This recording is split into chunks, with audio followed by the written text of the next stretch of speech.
Bonjour tout le monde, j'espère que vous allez bien. Est-ce que vous avez vu la vidéo qui est sortie hier? J'ai fait un petit récap et tout.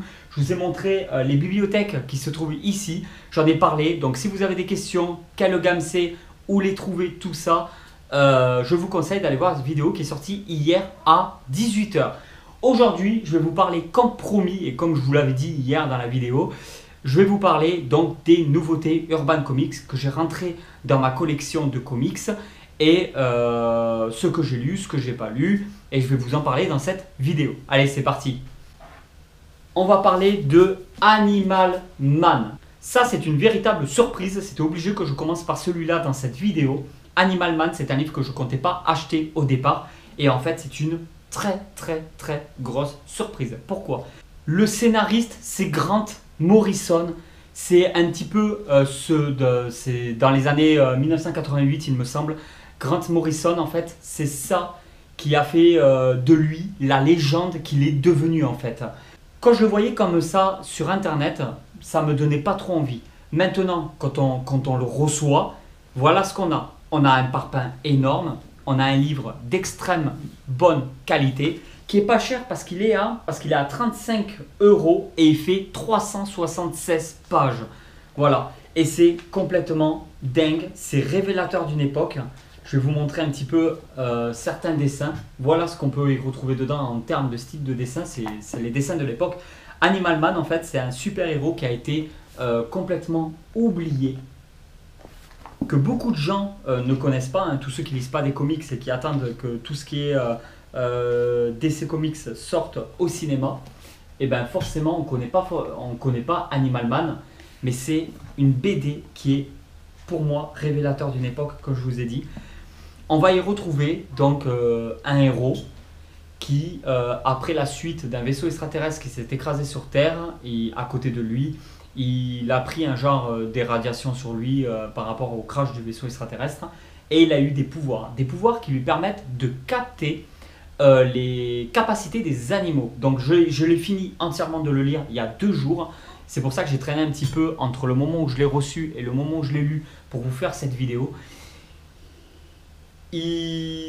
Pour vous donner une idée, les pouvoirs sont vraiment abusés parce que pendant à peu près une trentaine de minutes, il se retrouve à les pouvoirs par rapport aux capacités de certains animaux. Alors, on va me dire, s'il n'y a pas d'animaux à côté de lui, il n'a pas de pouvoir. Oui, mais il y a toujours plus ou moins, il y a toujours des animaux à côté de nous. Il peut y avoir une petite fourmi qui se balade sur un trottoir. Il peut y avoir une araignée cachée dans un placard. Il peut y avoir des vers de terre en dessous de la terre, dans le béton, tout ça. Tout en dessous, il peut y avoir des vers de terre. Donc, chaque animal a des facultés, des compétences, des choses vraiment qui lui est propre. Et donc quand il capte ça et qu'il en a les pouvoirs, il devient complètement abusé. Par exemple, ça y est pas dans la BD, mais pour vous donner une idée, s'il capte par rapport à un lézard, quand on sait que la queue peut repousser, si on lui arrache un bras, peut-être que ça pourrait repousser. Par exemple, on pourrait, comme les vers de terre par exemple, dans la terre, on coupe un ver de terre en 2, il peut repousser. Il peut y avoir une fourmi va très vite, donc par rapport à un humain, ça lui permet de courir à 130 km/h par exemple. Donc il y a plein de choses comme ça. Un éléphant, donc s'il se retrouve en Afrique avec un éléphant, il pourrait soulever des bagnoles ou écraser des arbres. Il pourrait, à chaque fois il a les capacités. Et en fait on va se retrouver dans les années 70-80 il me semble. Donc il a une trentaine d'années, il vit avec sa femme, il a 2 enfants dont un qui est un garçon et une fille. Et le garçon c'est un adolescent. Et en fait, on va se retrouver à le suivre dans son aventure. Ce qui est marrant, c'est que tout le monde se fout un petit peu de lui parce que il n'est pas très soutenu. Au début du moins du livre, il n'est pas très soutenu par sa femme qui lui dit qu'ils ont du mal à payer le loyer, qu'il faudrait mieux trouver un boulot au lieu d'essayer de devenir super-héros. Mais lui, il n'en découpe pas parce que lui, ce qu'il veut, c'est devenir non seulement un super-héros, mais il veut faire partie de la Ligue de Justice, là où se trouvent tous les plus grands super-héros de la Terre, notamment Superman. Donc, son objectif à travers ce livre, qui est en plusieurs chapitres avec plusieurs histoires, mais qui se suit, hein, tout simplement, on va le retrouver en train d'apprendre ses capacités, tout ça au fur et à mesure, de s'entraîner pour devenir un super-héros. Là, comme vous pouvez le voir, vous le voyez avec un oiseau. S'il y a un oiseau qui vole au-dessus de lui, qui arrive qu'il arrive à capter ses pouvoirs, il peut se mettre à voler comme un oiseau. Après, il faut qu'il fasse attention parce que comme je vous ai dit, ses pouvoirs ne peuvent durer que 30 minutes. Mais il peut capter tout autour de lui des choses. Après, on apprend beaucoup de choses par rapport à la Ligue de Justice et je trouve que c'est vraiment super, super intéressant.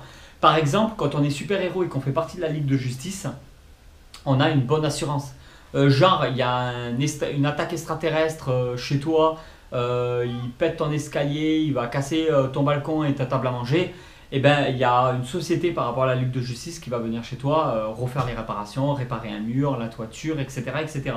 Donc en fait, c'est marrant de savoir que quand on fait partie de la Ligue de Justice, on a quand même quelques avantages. Après, ils ne parlent pas non plus de tickets resto et de congés payés. Mais en attendant, il y a quand même des avantages comme ça qu'on apprend au fur et à mesure. Quand je vous dis que c'est révélateur d'une époque, on voit le comportement, on voit comment ils éduquaient leurs enfants à l'époque, comment les gens se comportaient et tout. Et vous savez que je vis énormément dans la nostalgie. Donc vous avez compris que c'est vraiment le genre de BD qui m'intéresse énormément. Animal Man, ça marque un tournant dans l'histoire des comics et ça a fait la révélation de Grant Morrison. C'est juste dingue, franchement. Donc celui-là, voilà, si vous ne savez pas quoi vous acheter et que vous voulez un Urban Comics avec une tranche différente, partez sur celui-là. Là, c'est le volume 1. Donc s'il y a marqué volume 1, c'est pas un récit complet, il y en aura d'autres derrière. Mais donc on voit quand on le finit, on apprend énormément de choses. Je reste pas sur ma faim, même si je sais qu'il y aura des suites et que ça fait plaisir et qu'il me tarde d'avoir. Donc par contre la suite, je ne saurais pas vous dire c'est quand que ça sort. Chez Urban, souvent c'est marqué derrière. Là, pas du tout sur ces gros volumes comme ça, donc ça je ne saurais pas vous dire. Ensuite, je viens de finir de le lire et c'est de la pure tuerie, je vous le conseille vraiment. On est à moins de 30 € pour un parpaing de plus de 300 pages. Ça reste encore honnête, très honnête chez Urban Comics. La gamme Infinité, ils ne sont pas repartis sur les Rebirth, donc les Rebirth qui sont juste là. Les livres, bon là c'est Harley Quinn, que je vous conseille vraiment, les Harley Quinn Rebirth. Voilà, on repart sur le format New 52.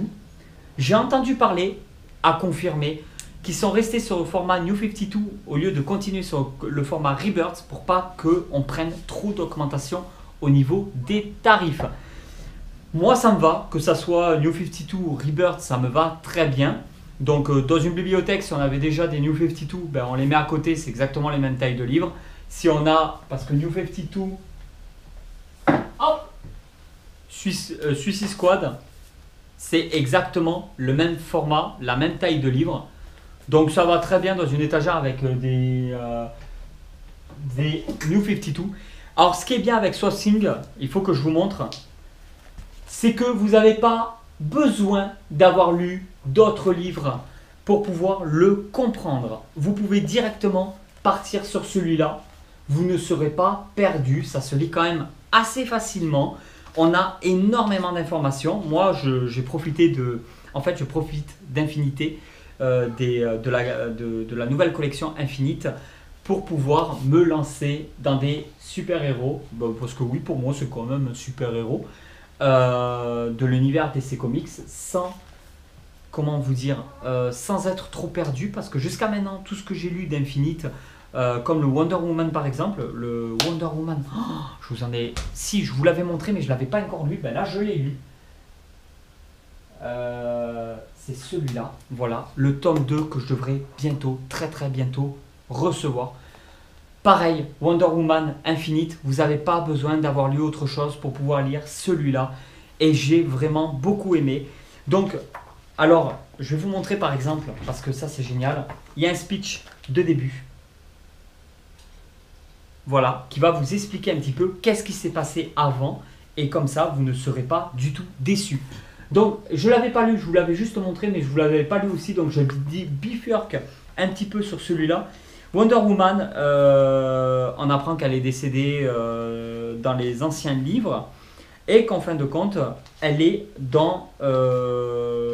elle n'est pas vraiment morte. Enfin si, elle est morte, mais elle n'est pas morte. Et on va voir son aventure pour revenir donc sur notre Terre, hein, tout simplement. Parce que là, on est sur le multivers. Hein. Il y a plusieurs styles de dessin suivant les chapitres. Alors, il y a un chapitre qui m'a pas plu, je vous le dis franchement, parce que je vous dis quand c'est bien et je vous dis quand c'est pas bien. Je pense que ça peut plaire énormément à beaucoup d'entre vous, mais moi, j'étais pas du tout fan. C'est celui-là, ce chapitre-là, avec ces dessins-là que je trouvais très particuliers et un chapitre que on peut se passer. Voilà, ils ont tapé un bon délire, ça se lit forcément, ça suit le cours, hein, la suite, hein, c'est une histoire complète qui sera en plusieurs tomes. Donc il y a le tome 2 que je devrais pas trop tarder à recevoir. Et après on part voilà, sur d'autres chapitres avec des dessins magnifiques. Évitez de lire, on va éviter de spoil quand même. Moi j'ai beaucoup aimé. Célie elle a lu, elle a pas trop aimé, elle a pas trop accroché Wonder Woman. Mais même les autres, elles n'accrochaient pas Wonder Woman parce que j'en ai d'autres, hein, des Wonder Woman, je sais pas où ils sont. Aquaman, Green Lantern. Voilà, regardez par exemple, j'ai ceux-là de Wonder Woman que j'adore.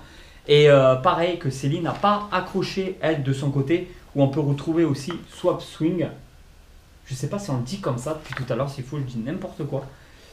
Avec des planches qui sont juste sublimes. Donc voilà, moi Wonder Woman, oh là là, regardez-moi ça. Dans les comics, j'adore. Céline, elle aime beaucoup moins. Après, Céline, elle adore donc les Harley Quinn. Par exemple, on a beaucoup d'Harley Quinn. Et ça, c'est Céline qui adore Harley Quinn. Donc, dans les nouveautés, les derniers que j'ai lus, nous avons ce Wonder Woman là. Mais ça faisait déjà pas mal de temps maintenant que je vous en avais parlé en vidéo. Et dans les nouveautés, je me retrouve avec Swap Swing, que j'ai énormément apprécié. Il y a le tome 2 à paraître, que pour l'instant je ne l'ai pas du tout commandé, mais je pense que je vais me le faire péter aussi. Le livre, il est sublime. Voilà. Moins de 30 € pour un livre avec autant de pages, sur un format New 52, c'est du Infinité. Maintenant Infinité, de toute façon, Infinité, je sais pas trop, ça sera toujours le format New 52, hein. On va pas partir sur du Rebirth. J'ai celui-là que je viens de recevoir, que je n'ai pas encore pris le temps de lire, Son of Kal-El. J'ai juste envie de le lire. C'est le tome 1, il y a d'autres tomes à paraître. Ça a l'air hyper prometteur. Moi, comme je vous ai dit, je n'ai pas encore pris le temps de le lire. Je suis comme un oiseau. Quand je vois des dessins comme ça, des couleurs comme ça, je craque direct. Regardez-moi ça comme c'est magnifique. Donc, dans les prochaines lectures, j'ai celui-là à lire. J'ai Wonder Woman tome 2 qui devrait pas tarder à arriver. J'ai aussi Batman. Donc, c'est l'intégrale des Rebirths. Donc, Batman tome 1 intégrale Rebirths qu'il faudra que je lise et que je vous en parle parce que je voulais absolument le lire. Et je voulais faire la série. Quand j'ai vu que les intégrales sortaient, forcément, on va en reparler. Mais voilà, pour ceux qui veulent le suivre, c'est bien plus avantageux d'acheter les intégrales. C'est ce que j'ai fait par exemple pour les Injustices. J'achète au fur et à mesure les intégrales parce que j'ai pas suivi quand il fallait le suivre au départ. Ça revient moins cher d'acheter à chaque fois un intégral. Pour vous donner une idée, je crois que c'est à peu près en moyenne 3 tomes dans un seul intégral. Au niveau du tarif, on doit gagner à peu près un tome, je pense. Donc c'est très avantageux de se jeter dessus quand il y a des intégrales qui sortent. Si vous n'avez pas encore commencé la série, que vous voulez commencer une série, achetez en priorité les intégrales. Franchement, là, en fait, c'est une somme à dépenser sur le moment, mais on est gagnant en fait. Sur le long terme, c'est clair qu'en faisant la série complète, en achetant des intégrales, on y gagne forcément. Donc j'espère vraiment que cette vidéo vous a plu. Je vous en ai parlé dans la vidéo d'hier, n'hésitez pas à aller la voir, et la vidéo d'avant-hier aussi qui est très important pour moi parce qu'il y a beaucoup de changements sur la chaîne YouTube. On va parler de plus en plus de livres, on ne délaisse pas les figurines, tout ça. Je suis en plein déménagement actuellement, j'en ai parlé dans la vidéo d'hier qui est sortie à 18 h, vous avez toutes les informations dessus. Et il y a une vidéo qui va sortir demain par rapport à des Marvel Legends, tout ça. J'ai rentré 11 nouvelles figurines Hasbro, du Star Wars et du Marvel. Il y a de la petite pépite. Donc n'hésitez pas à venir demain sur la chaîne YouTube, à soutenir la chaîne, à laisser des likes, à laisser des commentaires. Je le dirai jamais assez. On a besoin de vous comme jamais en ce moment parce que c'est vraiment pas YouTube qui nous aide. Et les petites chaînes de passionnés comme cette chaîne-là, comme d'autres chaînes, Mon Monde de Geek, la chaîne Tony Geek le collectionneur et d'autres chaînes encore dans les vidéos comme ça. Donc il y a La Cave du Mills, il y a Wayne, il y a 1G Comics, il y a le néophyte des comics, je crois le néophyte tout simplement. Ce sont des chaînes de passionnés que je vous conseille vraiment d'aller voir. Voilà, partagez cette vidéo pour aider et tout. En France, sur le marché de la bande dessinée, les comics représentent que 4% des ventes. J'en vends pas, je m'en fous, je fais de la pub parce que j'ai envie de le faire par passion. Moi je vends pas des comics. C'est vraiment pour vous dire que je trouve ça terrible en fait de louper des choses comme ça. 100 bandes dessinées vendues, que 4 sont des comics en France. Voilà. Je vous laisse avec ça. Je vous dis à très vite pour une nouvelle vidéo. Demain à 18 h, il y a une nouvelle vidéo sur la chaîne YouTube. Allez tout le monde, ciao!